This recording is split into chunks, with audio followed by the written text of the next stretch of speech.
Good evening. How is everybody? We met a signing. Finally. It's happened. We waited long enough. Yes. Come on, you Maggies. Come on, you Maggies. That's very topical. That is very topical. And the other good thing is it's Friday. You know what that means? Even though you hate him, Martin. Hello, Newcastle fans. It's Joe Willock here. I just want to say thank you for all the support. Come on, the Maggies. Yes. Oh, that was a little bit of bad editing there. Now there was a little bit of a glitch and a bit there. No, yeah, you have only certain footage to work with. So no. That was the official announcement. That was the best one of the lot. You think so? Yeah. Okay. Well, we can. To see, in actual fact, on Sunday, do you know what to do? Get Joe to ride in on a fucking zebra, right up to the halfway line. Let it have a shite. Get Channy to clean it up, and then let's get on with the match. Do you know what? I don't know about you two lads. I don't know about you two lads, but I can't wait for our meet up at the end of the year because we've got to get Daz on the decks after that movement when that video goes on. I think you'd be better to put him outside of St. James's with the beatboxing Spider-Man because they're as good as each other. Cool. Do not disrespect the beatboxing Spider-Man. That guy is a legend. Do you want to see the official one? Because I have the official one as well. Yeah, put it on. I think we put. Is there any zebras in it? I can put zebras in it for you. No, please don't. Are you sure? No, Here we go. But yes, sure.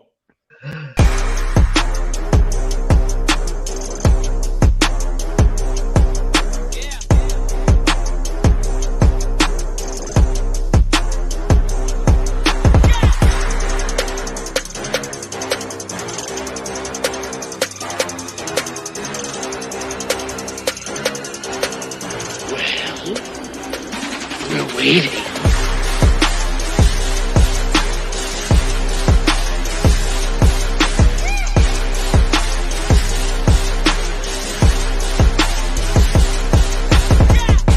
Come on, the Maggies. Love it. Whatever that music is, we're probably going to get a hit for that. I have no idea what the tune is. But yeah, it's worth a strike. So that was the official one. And yeah, he did. He kept us waiting. But hopefully he's worth waiting for. We know he was the end of last season. We can't expect the same this season. Even half of it he'd be pretty good, or even stretched out over the full season. But and he's young. Let's talk about him. Let's talk about Willock. For me, just watching a few clips there during the week because we had loads of time to reminisce as this was going on in the background. He just seems a second ahead of everybody else. And that's something that it's the quality that we needed, and that's what's getting him into the place of getting the goals and getting ahead and getting the movements and getting the ball onto another player and everything like that. So it's quality. It's quality we've been lacking in the center of the park. And for me, excellent signing. And a few more loan signings, I'll be happy. Pete. I think you're absolutely right, Daz. He's 21 years old. He's English. He's an attacking midfielder that can score goals. That's never normally a Newcastle signing because those guys cost money, and we don't normally part with that type of money. So the fact that we've done it is massive for me, and I'm really. I'm chuffed to bits. I'm buzzing at the fact that we've signed him. I think it's a great bit of business. I think he is just what we need in that midfield. We've all four of us have talked about it before, about the lack of quality in our midfield and how last season the midfield was such an issue for us. And he gives us that little bit of electricity. He gives that little bit of link play. That's why Alan St-Maximin and Wilson love him so much, because he links the play. He knits the team together. And the sad thing about it is that he, as a player, is what Sean Longstaff should have been. We shouldn't have had to part with 25 million to sign him, because Sean Longstaff should be doing what he's doing. But we've got him in. He's doing the business. I've loved the fact that he's come back. He's a down-to-earth, grounded, respectful young man who loves the club and the fans. You can't ask for anything better. So I'm buzzing to see him back at the club permanently as well. Nice one, Pete. Martin, we'll go to you next. Yeah, I agree with Pete. Look, it's a cracking bit of business. I think we've pulled Arsenal's underpants down there. To be fair, 22 million, 6-year deal. Look, we were talking before we came on air. Did we expect anything different with Charlie dragging the deal out? They were arguing yesterday over, is it a 5-year deal, 6-year deal? Is it 5+1? Is it mutual? Listen, for 22 million, 21 years old, he fits the mold. He gives us that energy. There's two things in it for me. On the positive, I think it keeps ASM very, very happy. They obviously struck up a good bond and a friendship there. So I think if that keeps ASM happy to want to play and be on good form and, not want to disappear off to France as soon as he gets a sniffle, then for me, it's a win-win. On the negative, I just hope that, John Joe doesn't beat the class out of him and turn him into a shit stick like Hendrick. So from that perspective, yeah, it's great to have. I will say, and I did drop it on Twitter earlier today, one signing though doesn't make the season just yet. We still need a defensive reinforcement. We need that bit of athleticism, as Liam Kennedy pointed out a couple of weeks back. We probably do need still a striker backup, although all talks of Santiago Munez coming in from Mexico, and that is a real player. The goal, the dream begins. Yeah. So it's a cracking deal. I think we're all glad to see him come back. But one signing doesn't make a season, and it doesn't, for me, take the gloss away that Ashley over the last X amount of years has yet to invest any of his real money into the club. We're the only Premier League since 2010 for him not to have invested money in. So it's a great signing, but it still doesn't gloss over the glaring facts that are there for me. So, yeah, but it's great to have him. Great to see him on board. Richie? Yeah, just echo what Pete and Martin said. It was a quality signing that we needed. We needed some legs in the middle of the park, which he brought to the second half of last season with his runs from the into the box, timing it right, link up play for his forwards from the people like Hayden and defence as well. So it was exactly what we needed. I think the only thing that annoyed me about it was how drawn out it was. It's just you see some of the other teams really proactive. They put a bid in, it's done and dusted by the end of that day or something like that. Or look how quick the Adam Armstrong deal went through with Southampton the other day as well. Vestergaard, it was announced last night and he was signed by the end of the day. We just drag things out, and that's the only thing that's annoying for us. And people might say, yeah, that down to the funds that we've got and stuff like that. But it's down to Charlie. It's not down to the funds, Richard. Down to Charlie. Yeah, down to the MD. He doesn't know what he's doing. Every deal we've done, be it permanent or loan, has dragged its heels. It's down to one man. It's down to Charlie. I think this is one of the reasons why he's the lowest paid CEO at any Premier League club, because he just basically doesn't know what he's doing. At the end of the day, he has to get everything signed off by the boss. He's basically just like a tenant for the owner. Do you know what I mean? He's got no authority about what he can do or anything. So that hinders the club transfer wise and any other way forward with the club as well. But but going back to Willock and stuff, fantastic sign, great addition. Just need, I think, if we can get a couple more players in on a loan, 2-3 players like that, I think that'll end up being possibly a good transfer window for us for a change. Okay, cheers, Richie. One, and maybe what you've mentioned here already, I was looking through the comments, but the one bad thing for me is that it wasn't registered in time for the West Ham game. So it's Villa, it's his first game. So, and that links back to what you said just off air, Pete, because I know you've turned into a fancy football nut now. So yeah, I had him in my team, and with about half an hour to go, I transfer him out because he'll be back in, but not for this week. That's the thing that pissed me off. As well as beautiful thing, just to add in there, the one beautiful thing is that when you go on there, it's now got a Newcastle kit next to his name. Yes. It's so good. So good. Oh god, yeah. So the window's closed for this game week. So anyway, we will drop the link in though. Can we drop the link in for anybody else that does want to join the Loaded League? I have the link. I have the actual code here for anyone. So it's just very easy to write down. I2E8JV. I'll leave that there for about 5 seconds so you can see it, or take a I don't picture think of you it, have or to whatever say you it want. slow for people, Daz. Yeah. Sorry, Martin. You asked me to put up the code. Yeah, not read it out slow. Brentford have just hit the post for anyone that's watching the game. Have they?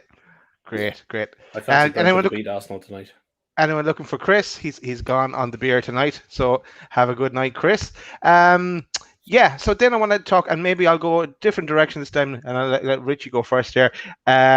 So yeah, what about the what's left of the window? The window closes, I think it's 31st of August. Where would you go next? For me, I've said that I think we need a defensive midfielder, a pacey central defender.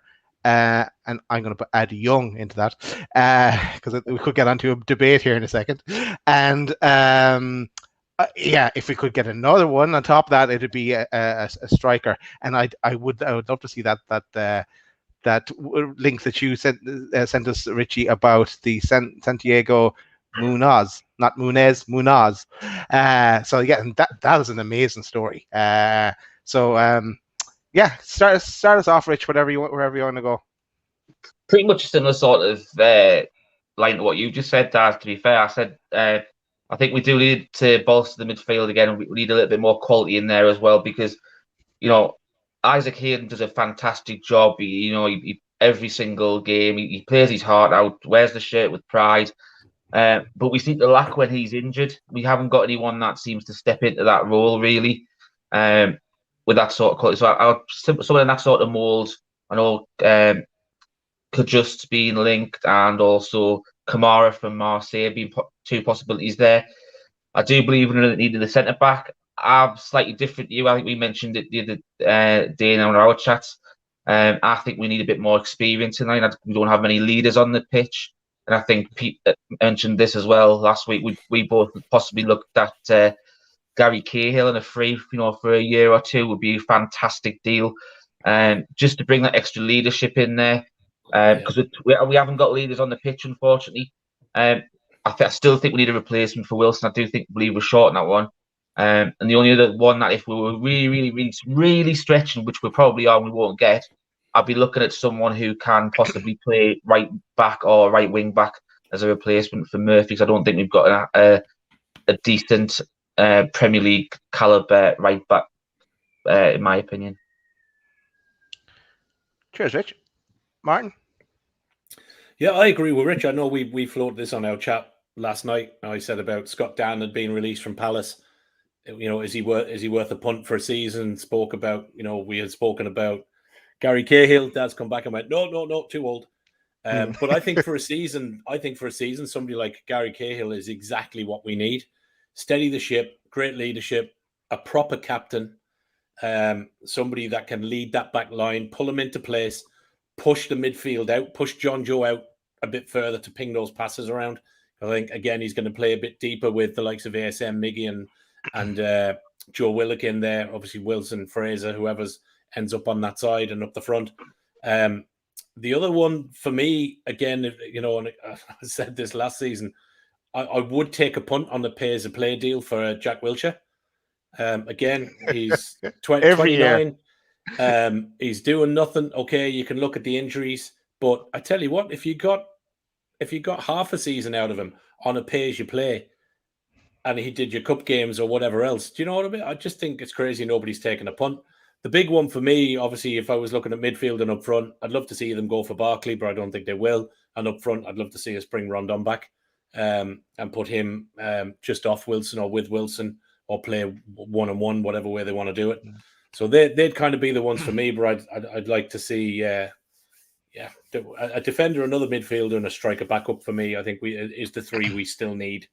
Because I think if Wilson goes down, I think we're in trouble. Because I don't think we're going to get that 20 a season from Gale. Certainly not going to get them from ASM and Miggy and Joe Linton combined. So it'll be interesting. Right, Mark, Pete.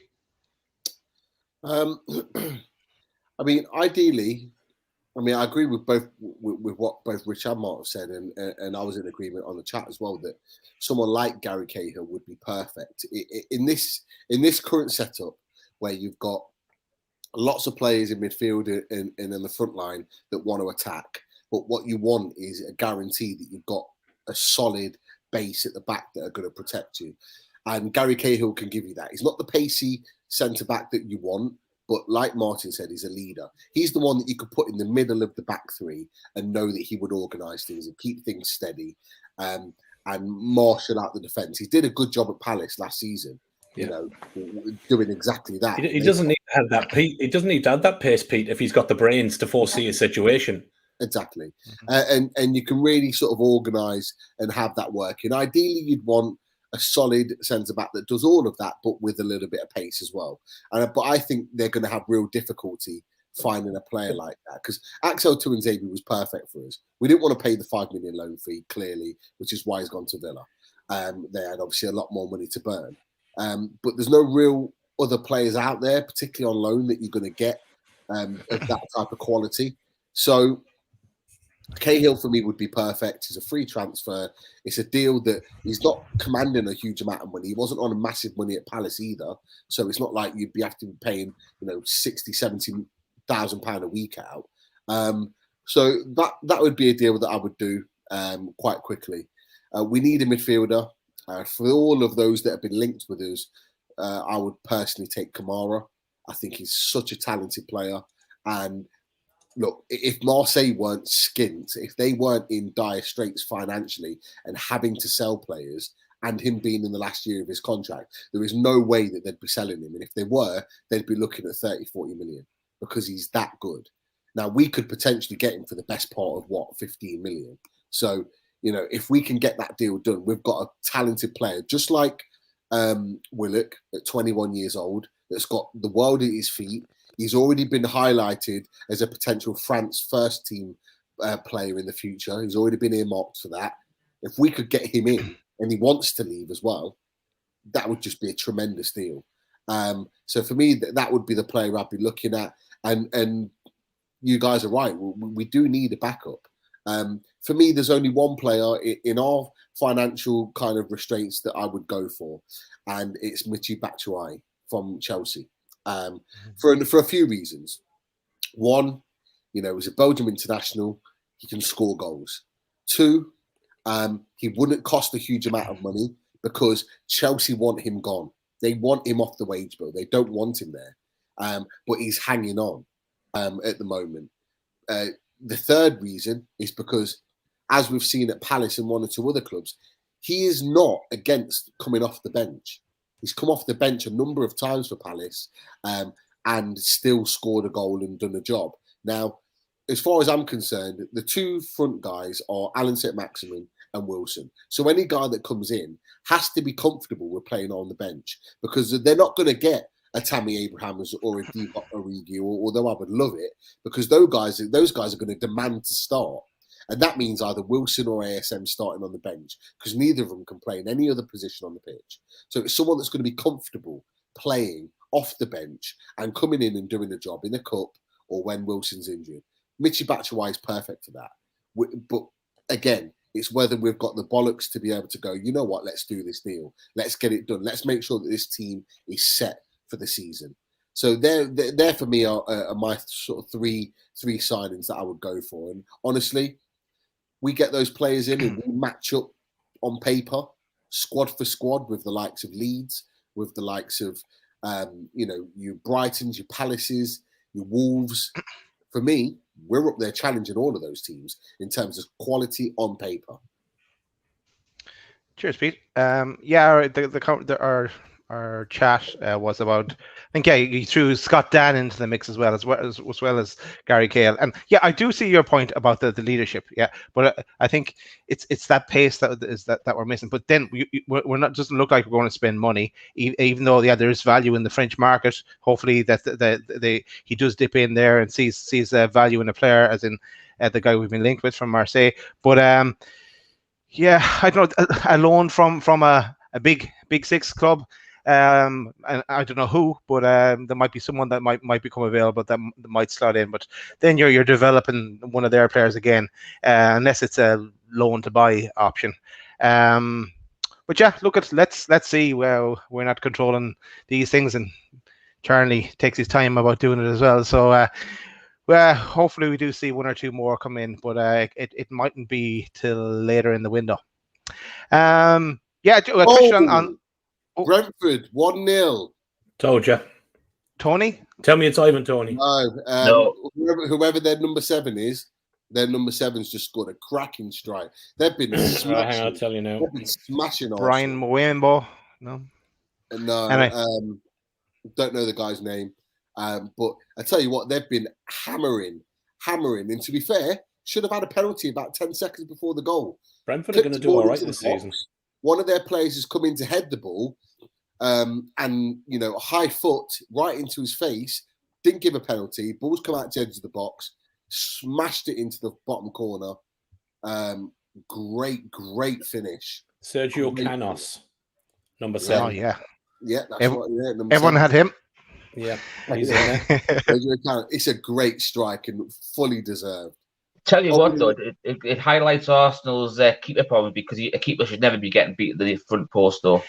Actually, that brings up a point that I wasn't going to go to, but because they've been linked to Woodman, they're having trouble getting Ramsdale from Sheffield United. I think they want 30 million or something like that. So they're talking about Woodman.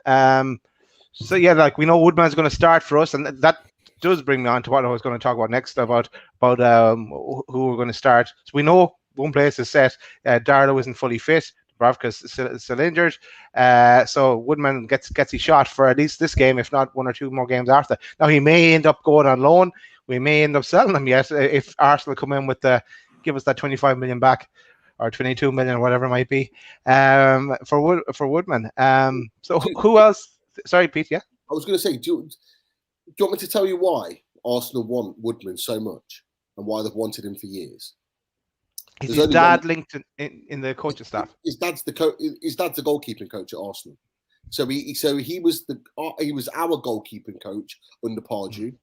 He left to go to Palace with Pardew when Pardew left, and then when Pardew got sacked, he then ended up taking a job at Arsenal. So he's wanted to take his son wherever he's been. He wanted him at Palace. He's now wanted him at Arsenal for a long time. And to be fair, Woodman's tried to get out for quite a few years now. He's wanted to move on. But obviously, because we've tied him up for contract after contract after contract, he stayed with us. And that's why they want him so much, is because his dad's there. So his dad's clearly recommended him as a goalkeeper for the future, and that they should sign him. That's the only reason why they're going at the moment hell for leather to try and sign him, because he'd be a hell of a lot cheaper than Ramsdale. Yep, I put those two together as well, Pete. With his dad being there, yeah, and a good point from Yano, because we wanted Arteta. I think he could have been our first choice until we looked down as far as 13th and got Bruce.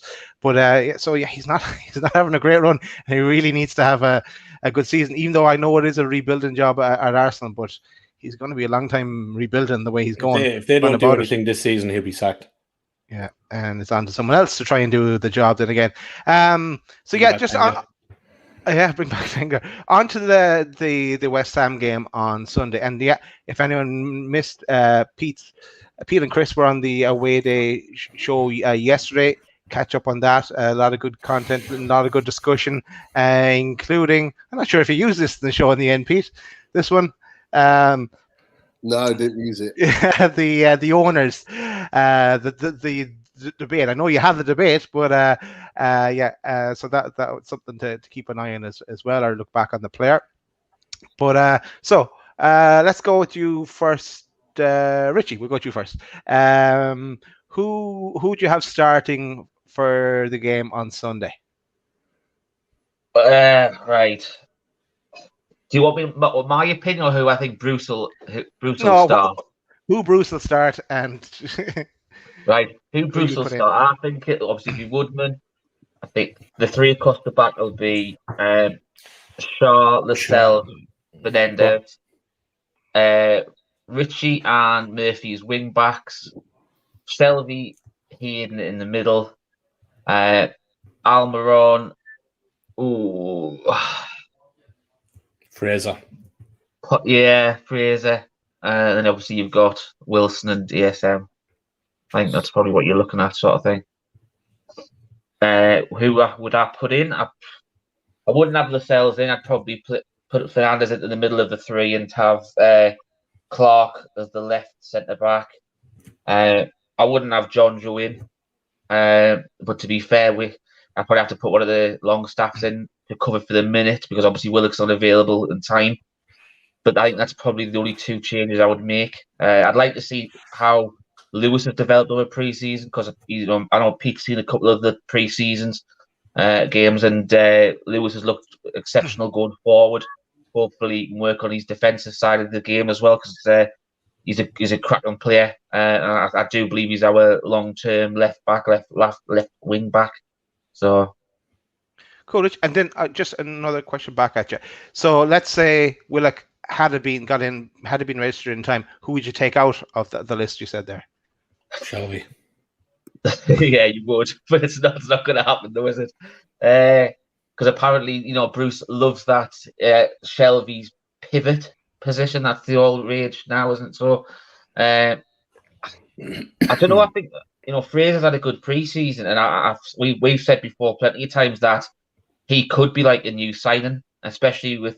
I think something we're going to talk about later on about his willingness to now learn other positions rather than the ones that he's played in before.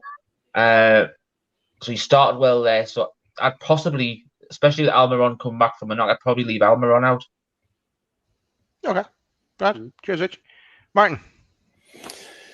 Yeah, to be fair, very, very similar to Rich. I think your two wing backs are probably as we've seen pre-season. I'd be interested to know what the deal between Bruce and Manquillo is, whether he's going to get games or not. We're not really hearing nothing, but he's definitely not playing. I think Shelby is probably one of the first names on the team sheet for Bruce. There's obviously something going on there. Maybe they go to the same sperm bank or something. I don't know. Yeah, I think probably Almiron is probably the unlucky one if Willock is available. I have a sneaky feeling that Joe Linton will still get in there somewhere, depending on where Bruce puts him, maybe just over on that left. I do really want to see the link up between Fraser and Wilson because we just don't use that connection. I know, we had a bit of an attitude problem last season and got sent off stupidly and all the other nonsense, but he's had a really good preseason. He's got the assists are there. He's a good player. He's not a bad player. And I think we just need to utilize that link and that link up play that he's got with Wilson that they had at Bournemouth. I think it could fetch us a few additional goals, certainly from Wilson's perspective. But whether you play him from that left coming in or whether you play him just off or just behind, that he can ping little balls in for Wilson. You give ASM, maybe over to the right, Joe Linton onto the left, until Willock's in. It's good to have choice, I guess. But yeah, it'll be interesting. But I think he'll go with pretty much the teams he was starting with at pre-season. I think Lewis will be later in the season, maybe cup games. Again, I'd love to see him get a run out, but again, I don't necessarily know if that wing back piece is his. I think he's suited. His play is suited further up the field, more so as an outright winger than a wing back. I don't think he's got that defensive piece in him, so I think he's better much. I think Pete, me and you talked about this last season, mate. I think Lewis is a lot better in that last 30, 35 kind of yards up the pitch, getting the ball in, getting past players. But again, is it a Lewis? Is it a Fraser? Is it Joe Linton on that left? It'll be interesting. I have a funny feeling we could see a bit of a better season for Joe Linton now that the number 9's gone, pressure's off a bit. Hopefully he gets played in the right position. So it'll be interesting to see. He's had a good preseason, and as we all know, he did okay at the back end of last season. I'm not gonna knock the lad. So let's see whether with the pressure off and not being the main focal point for goals in a black and white shirt, let's see how he gets on. I have a funny feeling he could have a good season. I'll probably be proved arseways wrong, and this video will come back to bite me halfway through the season. But yeah, I'd love to see him. Look, the kids taking enough shit, especially from a lot of fans, including myself. So let's 40 million, like, fuck it. Like, we may as well see, can we get something out of him? Yeah. So, yeah, let's see. You know. Cool. Cheers, Martin. Peace. Yeah. I mean, look, it's kind of been set during pre-season how we're going to play. So we're going to play a 3-5-2. We know Woodman's in goal. The back three is going to be interesting. And I know obviously Martin's got his feelings on Lascelles. We haven't played well when Lascelles has been in the back three during pre-season. And that's just me being honest. I think against Burton, we had Fernandez, Shaw on the left, Kraft on the right, and it looked organised. It looked good. And that's even with Kraft in the team because he had that little bit of pace to cover. And he supports Murphy really well. It just looks and feels a little bit wooden with Lascelles in there as that main centre back, because as that main centre back, you have to be on the ball a lot. But he's the captain, so I fully expect him to start purely on that basis. Shaw for me needs to start. He's really our only ball player, so we have to be able to bring the ball out with the three at the back. And then it's who he plays either side, and I think he'll probably go with Fernandez, just because of the experience. The fullbacks, I think, pick themselves in Richie and Murphy. I'm a huge advocate for Richie, purely because of his leadership, and we saw that at the back end of the season, how much of a difference it made for the team. We know that Jamal Lewis, and we've touched on it already, is going to be the future. He's our future wing back. He is made for that position. The only thing is, and the only thing I noticed over pre-season, is that defensively, physically, he needs to be stronger. Now, if you look on the opposite side of the wing backs, Jacob Murphy's learnt that. Physically, he's become stronger. He's become defensively stronger. Physically, he looks bigger and stronger, and that can only make his position even more cemented. That's what Lewis needs to do this season, and I think he'll get a lot more minutes to prove that. But Richie, for now, is the experience, is the main man, sort of with his leadership. He will start there. The midfield, it's a tough one because ideally I would love to have, and look, Shelby's going to play, and he will be probably maybe the deeper of the three in midfield, because that's where he likes to pick the ball up. He likes to spray those passes and keep things flowing. It actually worked really well against Norwich, and he did change the game off that basis. The two further forward is where it's going to be interesting. And I think you've got four players that you could choose out of those two positions. Fraser, Almiron, Longstaff, and Hayden. Any of those four could play in those two positions right there. And to be honest, I have no idea who they're going to pick. For me, if you're looking at pre-season, Fraser has to play. He's played so well. Out of those midfielders, he's been fantastic. But he's learning a new position. Whether you were going to start him at the start of the season, first game in, who knows? Almiron's Almiron. You're hard pressed not to kind of put him in because he's run. He's a willing runner. He can travel with the ball. He can link the play. But then you've got Hayden. Like, do you really have Hayden on the bench? Longstaff, I couldn't give two shits about, to be honest with you. He's been awful during pre-season. If he gets sold, I don't really care.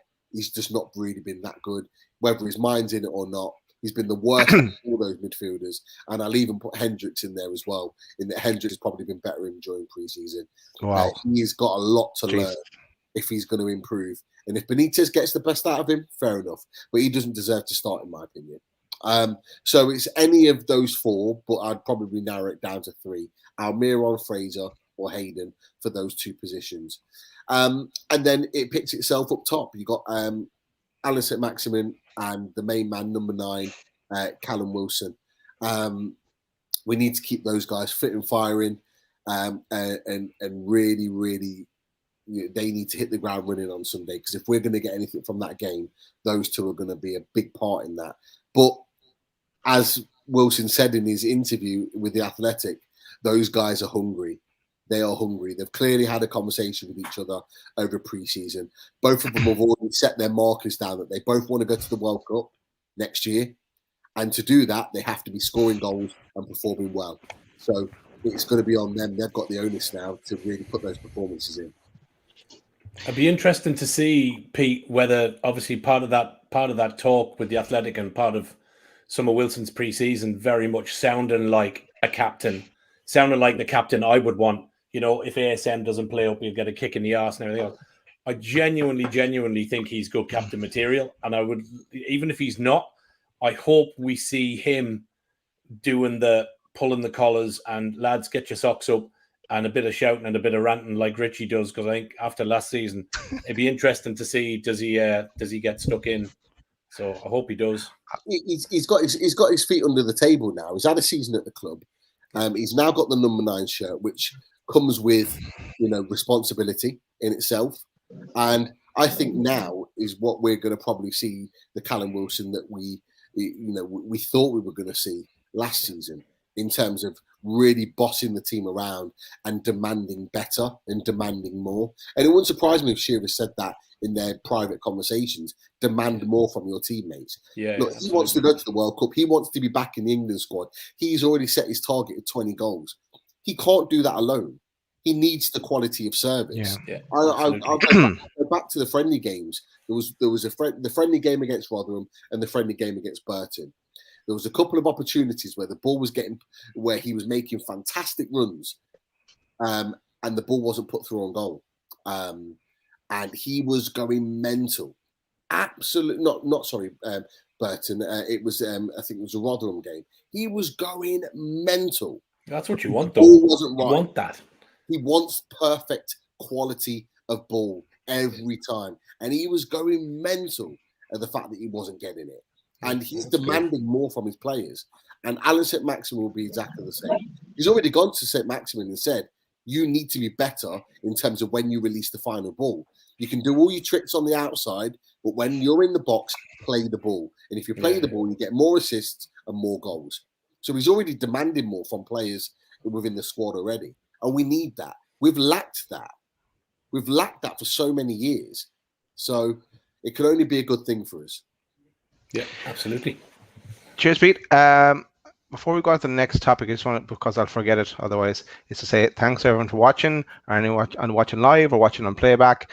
Like and comment, and to hit that subscribe button. We are about 10 away from 500. Yeah, it'd be great to hit the 500 subscribers. So get the message out. Spread those tweets. And thanks very much. And then I just shout out as well to Bruce. Bruce down at Centre Ale. Get loads of beer from Bruce. What do you want to say about Bruce, Martin? Tell us more. No, you carry on, Daz. It sounds like you're fully rehearsed there. You're really getting into it there. You crack on. He has loads of lovely craft beers and lovely colourful tins. It looks lovely. It's so far away from me. I'll get over towards the end of the year to sample some and to call into Bruce and say, meet the man himself. You never know. Exactly. I still want donuts.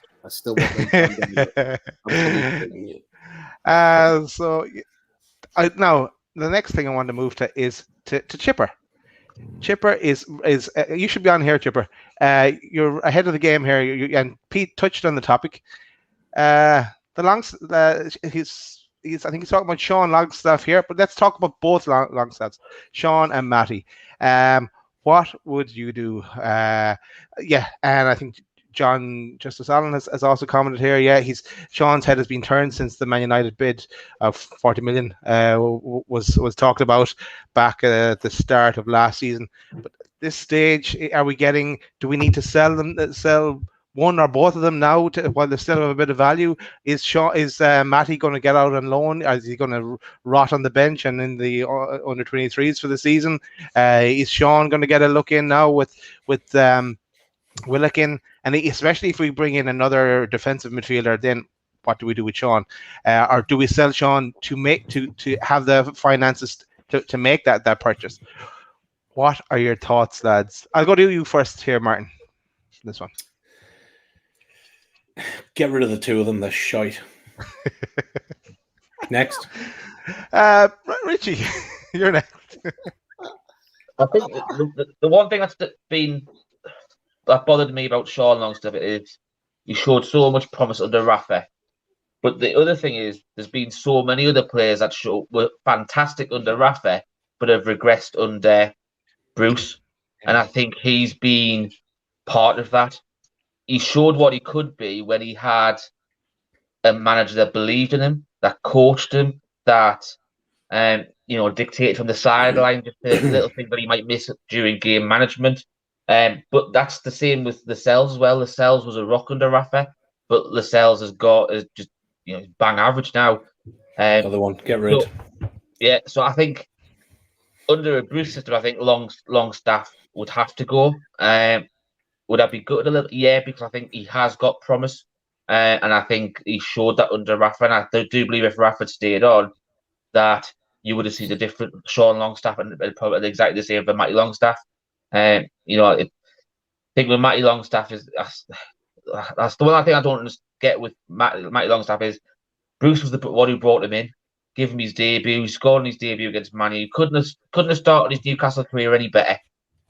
But he's done nothing since. And is that because down to him, or is that down to his family background? There's been a fallout with the family, or is it something to do with he's had a fallout with Bruce, or Bruce doesn't like him anymore? He thinks he's got too big for his boots. We don't know. We're not part of the club. We're not part of the squad. We don't know. But if we are to stay under these circumstances with no takeover, with Bruce at the helm, I think you'd have to see both of them go. I do feel a bit sorry because obviously the local talent, you want to see local talent do well, but I think that's what it is with this current regime and the manager, though. That's the problem, though. We can't be sentimental just because they're Newcastle lads. They're either good enough or they're not, and it's a business. I completely agree. At the end of the day, I'd sell them. Matty should have gone on loan last season. Bruce sticked him around, as did the club, and that was disgraceful. When you're not going to play him, exactly. We spoke about it, Rich, a couple of times. If you're not going to play him, send him on loan. Sean's exactly the same. Sean's probably would make a very, very good midfielder, championship level. He's not a Premier League hold midfielder or an advanced midfielder or other, and neither is Matty. So either play them or move them on. Get them off the books, move them on. No sentiment. Good luck. Bye. Yeah, I agree with them being in this regime, and Bruce doesn't have to go because as I said, so many players have regressed under Bruce. It's scandalous. It's you would think he'd be able to know how to cut, especially with Lascelles. He was a centre half himself. He knows how to play the position. He should be teaching Lascelles so much at that position about where he can work on and where what to look for, how to read the game better and stuff like that. But since he's come in, nothing from that. And bear in mind, he played under Sir Alex Ferguson, who's arguably the best Premier League manager we've ever had since the Premier League's been formed. But since Rafa's left, he's just, he's become, as we've said, he'd struggled to sometimes get in some sort of Sunday League teams, to be honest. So it's just, under this regime, they have to go. And as I said, I would love to see like a lot of Newcastle fans have a lot of homegrown talent, and I know that Sean Longstaff in particular was under Rafa was, they were the next big thing to come through when we fought off the Man United bid. In hindsight, we should have snapped our hands off for whatever they offered us, because obviously he's gone backwards since. But I don't believe he's gone backwards because of necessarily himself. I think it's gone backwards because of the manager. Cheers, Richie. And I want to touch on something that Yano has said here. No, not the one where not this comment, Yano, that you thought I was replacing Martin with Eloise. Nope. And I said, give me time. I'll sort that out, Yano. But this comment here on Fabian Delph and Tom Davies. Would we take either of those for either of the Longstaffs? And I would say no, and the reason for me would be that they're actually pretty in the same bracket. Okay, Sean is younger, or well, maybe same age as Davies, but he's definitely younger than Delph. But to me, I just remember they had like one really good season, and when they kind of shone, and then it faded away, and it was brief highlights as well. So for me, they're kind of in the same bracket. So no, I wouldn't take them. I'd take the cash and go looking abroad, and like in France or something like that, and try and get some value for money. I would sell him the same as you, Daz. Sell him, and I'd be looking at what both me and Pete said before. Look at Kamara from Marseille. I think he's the perfect replacement with roughly 15 to 17 million. What we're looking at for rumours were quoted for Everton for Longstaff. I think that would get Kamara all day long. Yeah, that's what I'd be doing with it. Cheers, Richie. Pete, over to you. Your thoughts? Firstly, I want Delph and Davis nowhere near our team. There's a reason why Everton want rid of them.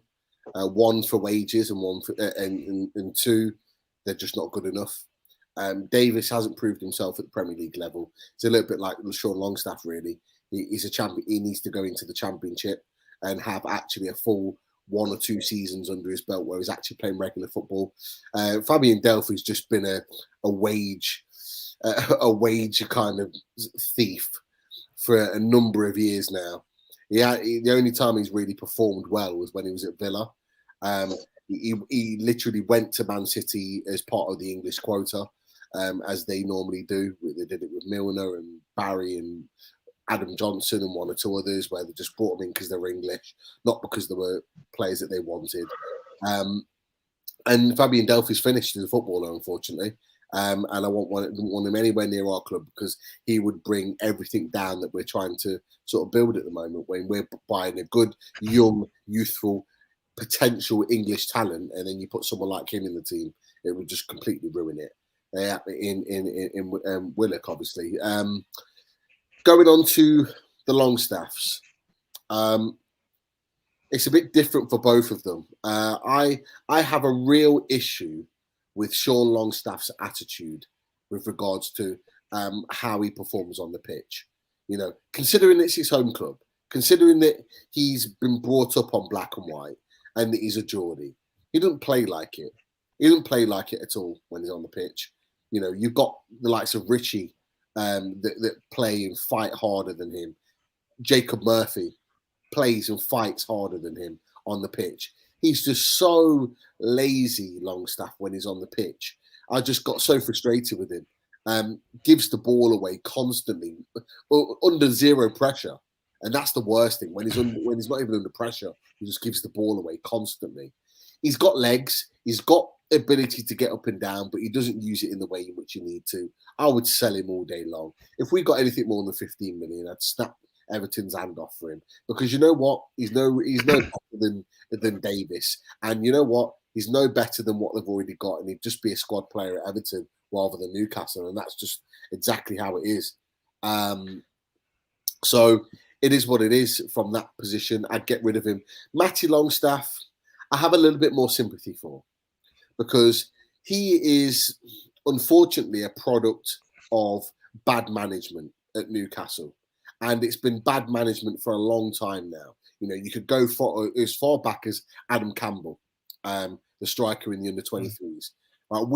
We have poorly managed our younger players for so many years, whether it's poorly managed in the under-23s or whether it's poorly managed in terms of the loan system. We've got Shola Amiobi as our loan manager, right? Some of the loans that he's put in place for our young players has been an absolute disgrace. And actually, it's even worse in that in some cases, he hasn't even put loans in place for them.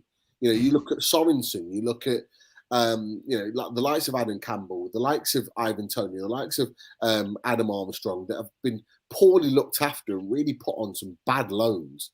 You know, we've had a few golden loans where they've done okay. Sean Longstaff at Blackpool is one of them. Adam Armstrong, I think he had a spell at Coventry that went quite well. Other than that, he hasn't really. The loan system and the way we use our young players to get experience has been poor. Matty Longstaff should be on his 3rd loan stint now this summer, at least a championship club, okay, or a mid-table championship club.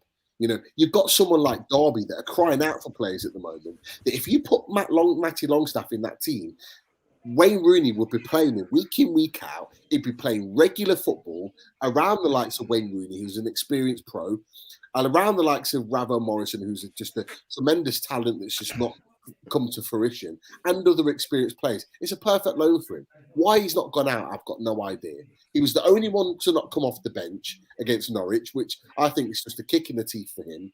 And that's not the first time it's been done. You know, what is the point? We're ruining this guy's career. And regardless of the fact of whether he stays with us, which I don't think he will, he'll move on. He's a young Geordie lad that we really should be respecting, because we can at least say he's come out of our academy and he's made it somewhere else, whether it's with us or not. So we're hampering someone's career over real pettiness, and I just think it's just not right.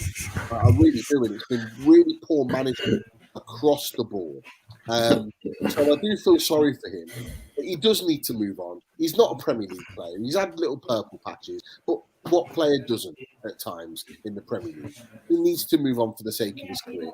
Go and play in League One or the Championship. Get bags of experience, and like Adam Armstrong and Ivan Toney, then come back as a better player. And that's what he needs to do. Well, I have total sympathy for Longstaff. I don't for Sean Longstaff, because the attitudes of the two players are polar opposites. Cheers, Pete. Martin, I muted you because there was an awful lot of background noise. I'll unmute you. No, he's still muted. I'm still muted, yeah. I'm muted. I'm back now. That's the best thing you said all night, though. Thanks for that, Martin. No, I just wanted to add to Pete's piece. I mean, you've only got to look at the Elias Sorensen piece, that how badly loans were managed. But I think the problem for me, the other piece of not only is the loan management not working, but like we've lost another under-23 coach again today. Yeah. So I mean, the you know, aside the playing piece, our medical team is poor.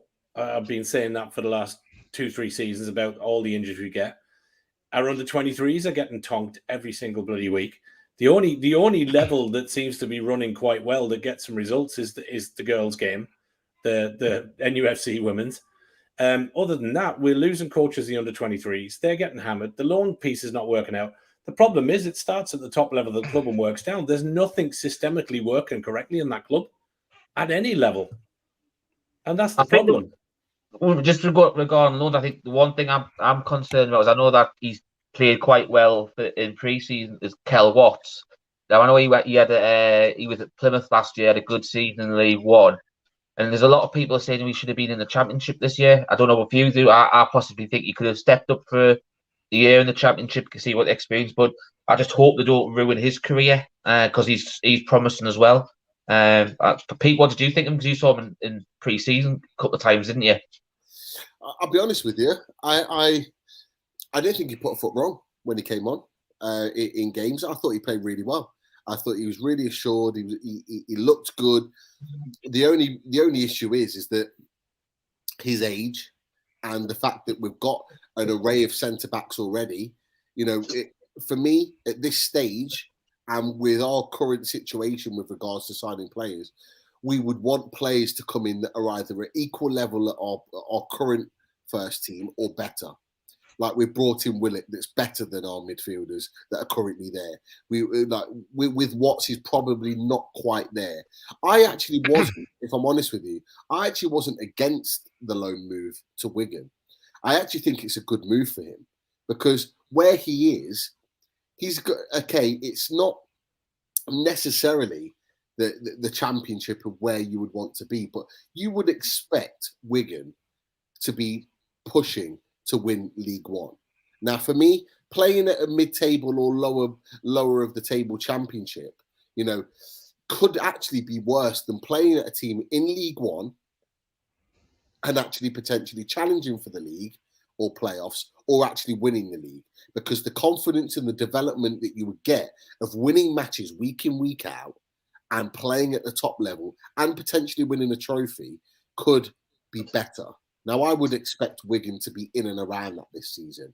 You know, they've signed some decent players, Watts being one of them. And, you know, although, you know, I think did they lose to Sunderland at the weekend? I don't particularly see that being an issue in terms of them developing for the season. So I didn't actually think it was a bad move. But, you know, there does come a point where, you know, in the next couple of years where we're going to have to make a decision on him. The same with Barloza at Rotherham. We ended up, he's a talented player. When he played for us, he did okay. But there comes a point where we say, right, we either stick with him in the first team or we move him on. And I think we're probably still a year away from making that decision. Lads, you boys are enjoying the chat mightily, but my grub's here, so I'm going to love you and leave you. Pete's enjoying himself and he's very relaxed there with his can. Pete, I dropped you a message. Check your phone because I'm over in Coventry back end of September. I know I'm a little bit away from you, but we might see, can we hook up somewhere? So I dropped you a mess. I'm in Cov working for a few days. So I'll give you a shout. Yeah. But anyway, right, boys, enjoy the chat. I'm going to get my grub. Enjoy your food, Martin.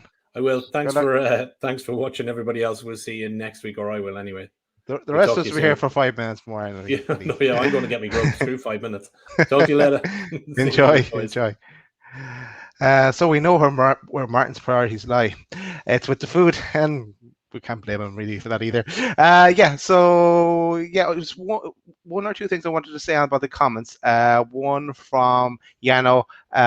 I think Everton would pay the money for Sean Longstaff because Rafa will get what he wants. It's probably part of his clauses. He knew who he wanted to bring in before he joined there, so I think they would pay the money. And Keith's comment, and just the Southampton do things the right way, but just a quick point on Southampton. They're in a spot of bother now. They've lost Ings, and Vestergaard is gone as well. Those, I think they're hanging on to Ward-Prowse just about, but that's another. They're always chopping and changing. There's always players coming and going, and they bring players through. So they do have a good model to work with. Just want to say as well, before we close, I want to say tomorrow night we are on. Some of us are on, at least we're on Aloyd's show. 8 p.m. on LW Newcastle, so keep an eye on for that. We'll talk about the season ahead, and there are some predictions, and I think some of us are as well are on Matchday Live on NUFC Matters. So come join us there as well if you're free and you're not actually at the game.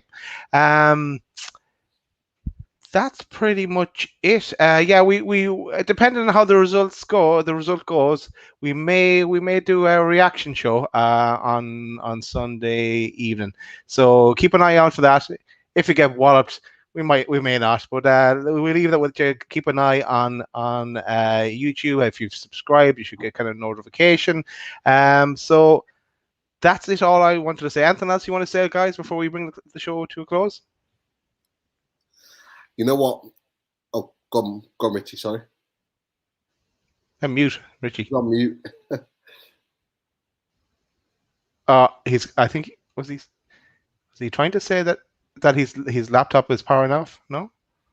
Go on, Pete. He's back. I want to say, go on, Pete. I flicked the keyboard up and it covers the screen. Thought you were trying to tell us you're hungry there or something as well. No. You know what? I'm just I don't know whether I'm going to throw myself under a bus here, but I'm excited for this season. I'm excited to be back with football week in, week out.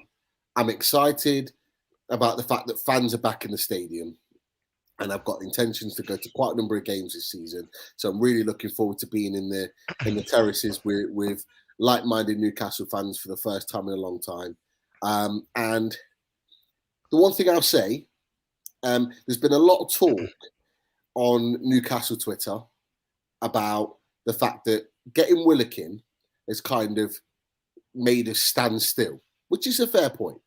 However, we need to remember that standing still with Willock in this team, we beat West Ham, we drew with Tottenham, we drew at Anfield, we beat Leicester, we beat Sheffield United, we beat Fulham. We went on a mad run with this current team standing still. If we took that into this season, we wouldn't be fighting relegation. So although we are standing still, I think we've got a team here that doesn't fight relegation. And for me, I'm excited by that because I'm sick of fighting relegations. So I'm looking forward to seeing what this team produces this season with the likes of Willock and other better players in the squad. And remember, we could really develop this team. with a couple of more signings and make us even better.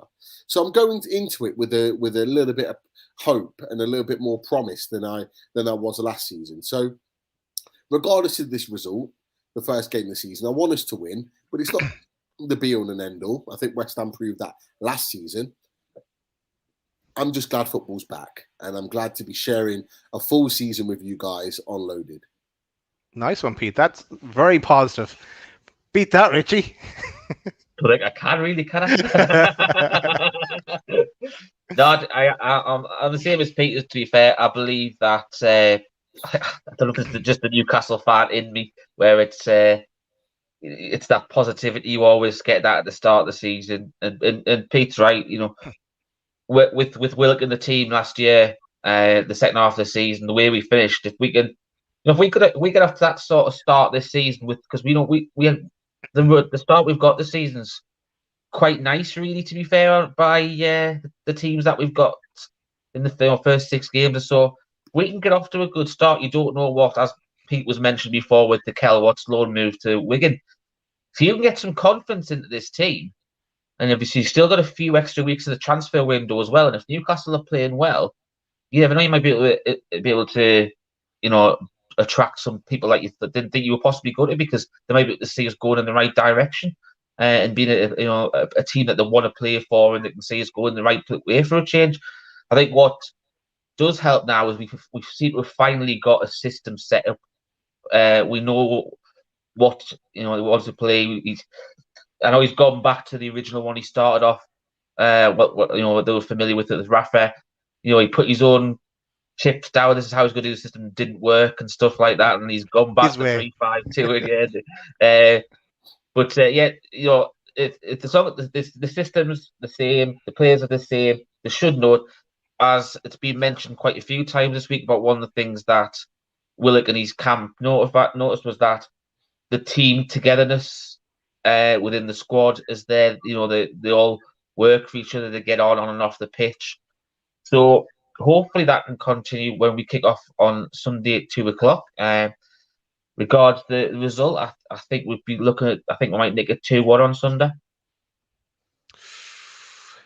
Nice one, Rich. I'm not going to go for predictions yet. I'm going to leave that until later in the weekend. But I admire the positivity from both you guys, and I'm feeling a bit more confident about the season ahead now. By confident, I mean I think we could stay up. But yeah, and yeah, also just to add to the good things you said, that we're going to have Graham Jones for a full season as well. So that's something that we didn't have at the start of last season. So lads and everyone watching, I think we'll bring it to a close. Thanks for watching us. We'll probably see more of us over the weekend, as I've mentioned. And football is back. We're back. People are back in the stadium. We have a full season to look ahead to. It should be good. And I think it's only... Oh, yeah, there it is. There's St. James's Park. Out Richie's window. Yeah, you can see it there in the background. I think on Joe Willock Day, we have to end the show in one way. And Martin's gone as well, so we can play the zebra. So, good night, everyone. Good luck. Good night. Hello, Newcastle fans. It's Joe Willock here. I just want to say thank you for all the support. Come on, the Maggies.